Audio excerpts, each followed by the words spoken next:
Good evening, Ghana. You are welcome to FTC TV. In our editorial tonight, we turn our attention to Ghana, where the free senior high school policy introduced with the noble intention of increasing educational access has resulted in a host of unintended consequences. Richard Serra once said, "If something is free, you're the product." And this seems especially true for Ghana's students under the Free Senior High School Initiative.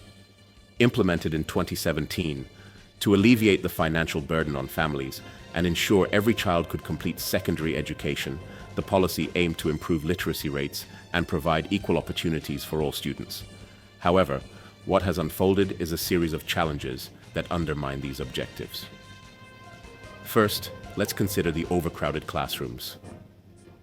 The abolition of school fees has led to an influx of students, overwhelming the existing infrastructure.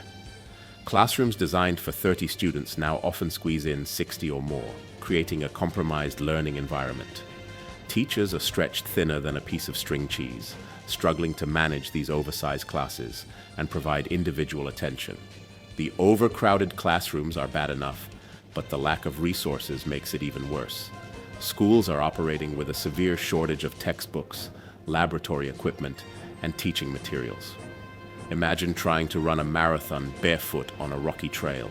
That's what teaching feels like under these conditions. The government's failure to adequately fund these necessities means students are receiving a subpar education, impeding their academic progress and future prospects. Teachers, the unsung heroes of any educational system, are under immense pressure due to the free SHS policy.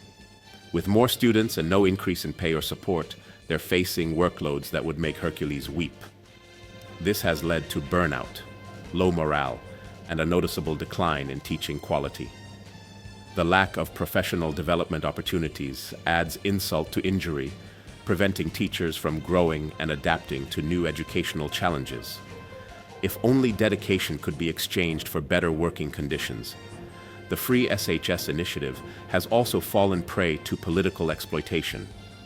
Politicians flaunt the policy as a monumental achievement to curry favor with voters, often prioritizing short-term political gains over long-term educational outcomes. It's like putting a shiny coat of paint on a dilapidated house. It looks good for a while, but the underlying issues remain. This politicization undermines the stability and effectiveness of the education system, as decisions are made based on political expediency rather than educational needs. Amid this complex web of challenges, students emerge as the ultimate victims. They are the pawns in a game that prioritizes quantity over quality. The lack of a conducive learning environment, inadequate resources, and overworked teachers all contribute to a compromised education. As a result, students graduate without the necessary skills and knowledge to compete in the job market or pursue higher education successfully. It's like training for the Olympics on a diet of instant noodles and optimism. To remedy this situation, a comprehensive overhaul of the free SHS policy is essential.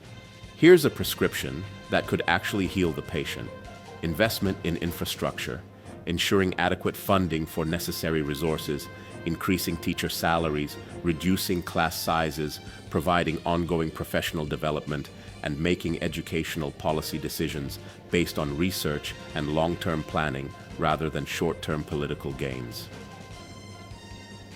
While the free senior high school policy in Ghana was well-intentioned, it has resulted in unintended consequences that echo Sarah's assertion, "If something is free, you're the product."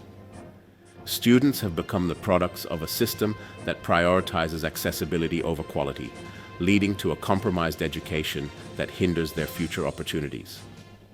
Addressing these issues requires a balanced approach that invests in both access and quality, ensuring that every student receives the education they deserve. Only then can the true potential of Ghana's youth be realized. Have a good evening.